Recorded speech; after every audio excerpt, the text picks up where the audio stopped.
sélectionner les cheveux avec les nouvelles fonctions de Photoshop CC. Fait qu'avant, on avait amélioré le contour qui était ici, puis maintenant, c'est écrit sélectionner et masquer, puis il y a un certain nombre d'autres fonctions. Fait que, on va y aller vite vite avec ça. Premièrement, ici, pour faire la première étape, c'est de faire une sélection rough. Donc, une sélection rough, une sélection du corps, parce que là, cette sélection du corps, c'est pas une sélection complexe. Fait que ce que je vous dirais, c'est vraiment la plume. La plume, c'est ça qui est le mieux pour faire des sélections de ce genre-là. Donc, pareil comme dans Illustrator, on prend la plume, on peut venir casser une tangente, admettons qu'il y a un poignet, faire commande pour venir déplacer notre petite pointe. Fait que vraiment la plume, moi je pense que c'est vraiment le meilleur outil pour faire ce type de sélection-là au début. Si tu n'es pas à l'aise avec la plume, donc prends un outil comme le lasso magnétique maintenant. Oups, il est rendu ici, mon lasso magnétique. Puis là, lui, tu le laisses sticker sur les contours. J'ai déjà laissé j'ai déjà fait un tuto là-dessus, fait que vous pourrez aller voir. Une fois que c'est terminé, donc moi j'avais déjà fait ça, fait que je vais aller chercher ma sélection. Une fois que c'est terminé, on a une autre petite fourmi qui marche. Quand tu fais ta sélection au début, là, l'idée c'est que les petites fourmis, il faudrait qu'ils soient dans les zones complexes à sélectionner à l'intérieur des zones. Tu vois, je ne suis pas allé à l'extérieur des petits cheveux, je suis allé à l'intérieur des petits cheveux. Même affaire, mettons, pour la dentelle qui est ici. Je suis resté à l'intérieur de mon objet parce que mon sélectionné et masqué va pouvoir aller me chercher ces différentes zones. Donc, une fois que c'est fini, ici, qu'on a notre sélection qui est active, on clique sur sélectionner et masquer. Fait que là, ce qu'on va faire dans sélectionner et masquer, on ne va pas les jouer sur ces objets-là tout de suite. Ce qui va principalement nous aider, ah oui, pour les options de prévisualisation dans affichage, oui, haute qualité, ça c'est bon. Puis affichage, on peut le mettre sur calque. Ça va nous montrer les autres calques qu'on a en arrière pour être certain de voir est-ce que notre sujet s'intègre bien à l'arrière-plan. Fait que principalement, ça va être notre rayon qu'on va aller travailler sur une sélection qui est très très fine comme celle-ci. On va cocher rayon dynamique. On va en mettre un petit peu, pas trop, ok? 2-3 pixels parce qu'on a des petits cheveux qui sont autour. Puis après ça, je vais aller me chercher mes petits cheveux qui étaient perdus dans ma sélection, tu vois. Alors, je vais aller me chercher tous mes petits cheveux avec ma première brosse dans la rangée. Vois-tu? Peu importe comment ils ramènent de l'arrière-plan ici. Donc là, je suis en train de travailler avec cette brosse-là. Ok. Là, il en a pris pas mal trop, fait que je vais l'éliminer avec Alt. Je m'en vais éliminer comme ça avec Alt avec mon premier, mon premier outil avec ça. Ok. De temps en temps, c'est bien de lâcher le clic pour pouvoir, si on fait un commande Z, le faire à l'étape qui allait bien. Fait que là, j'ai quelque chose qui me convient bien. J'ai mes cheveux sur un arrière-plan comme ça. Je vais aller utiliser l'outil d'amélioration des contours. Je vais venir zoomer, puis là, je vais passer sur ma petite zone ici.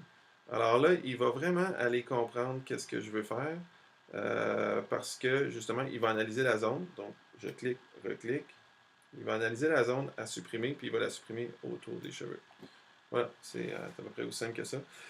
Pour venir valider le tout, je vais dans affichage, puis là, je peux le faire sur noir, ou en tout cas dans une couleur qui contraste. C'est comme là, mettons, mon fond était blanc, fait que je vais le faire sur noir. Si mon fond est noir, je vais le faire sur blanc. Puis là, je vais venir raffiner un petit peu le tout, là, toujours avec mon outil de travail au niveau du raffinement des contours. Fait qu'on le voit, ça laisse des petits cheveux dans les oreilles, puis ça vient travailler un petit peu tout partout autour de ça. Oui, donc ça, c'est fantastique, fantastique. Fait que s'il me reste des petites cochonneries de même, ça, je vais laisser ça là. Parce que ce que je vais faire à la fin, bon, OK, ces options-là, moi, je ne conseille pas, OK? Ben, à moins, ben, ça dépend, qu'est-ce qu'on fait, là. Mais c'est que lissage, ça va rendre ta sélection plus lisse. Fait que si ta sélection est bien edgy au niveau des contours, ça va la rendre un petit peu plus arrondie. Ça va si tu sélectionnes un petit bonhomme, là, mais pas dans le cas des cheveux. Contour progressif aussi, c'est pour mettre plus de feathers, c'est pour mettre plus que ça se fonde dans l'arrière-plan. Dans le cas des cheveux, on ne voudrait pas ça. Contraste, ça vient augmenter la sélection en analysant qu'est-ce qui est là puis qu'est-ce qui est en arrière. Fait que ça, des fois, un petit coup, ça peut venir faire du bien. Il ne faut pas trop exagérer avec ça. Tout le temps regarder en même temps. Puis ensuite, décalage du contour, ça fait rentrer la sélection à l'intérieur de la zone. Fait que, vas-y si ça te convient. Des fois, on est un petit peu à l'extérieur du sujet. Puis ensuite, ah oui, paramètres de sortie. Décontamination des couleurs, je vous suggère de ne pas trop le cocher, OK? Ce que ça fait, c'est que ça vient vraiment détruire le pixel. Fait que du coup, après ça, ton masque, il est plus. Ça a été destructif. Ça a vraiment détruit l'image. Si c'est un résultat final, puis que tu es dans les derniers marges de ton image, puis que tu l'envoies au print après, puis ça fait vraiment, sur le web après, puis ça fait vraiment une différence. vas-y. Mais si ça fait pas trop de différence, je te conseille de ne pas cliquer là-dessus. Puis ensuite, sortie vers quoi? Ben, on va la sortir vers, mettons, un masque de fusion. Parce que ce que ça va faire, c'est que ça va venir mettre un masque sur notre personnage. Puis ça va nous permettre de venir, après ça, peaufiner pour les petites touches qui restaient. Euh, Ça ici, ah ouais, le petit pinceau ici, ça fait juste remettre de l'arrière-plan. Tout d'un coup, on voudrait en remettre pour avoir des zones. Mettons, il y aurait des zones qu'on aurait cochonnées et qu'on ne veut pas. Même affaire pour le lasso, puis le lasso polygonal, ça fait juste remettre de l'arrière-plan. Mettons que, justement, tu voudrais travailler dans le fond. Même affaire pour ça, pour bouger mon image, puis la loupe pour louper. Fait que c'est pour louper, pour voir, pour magnifier, pour rapprocher.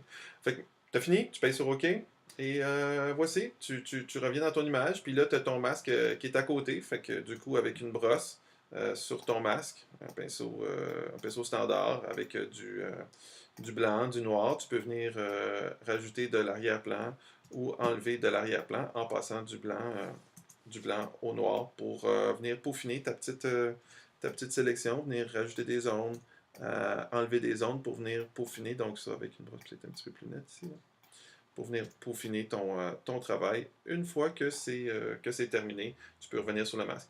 Et à tout moment aussi dans Photoshop, hein, notez qu'on peut faire clic droit sur le masque, OK? Et aller dans sélectionner et masquer. Puis là, on retrouve notre image telle qu'elle était avec les mêmes cases de sélectionner et masquer, puis on peut venir travailler notre image jusqu'à temps qu'elle soit comme on le veut. Voilà, c'est tout.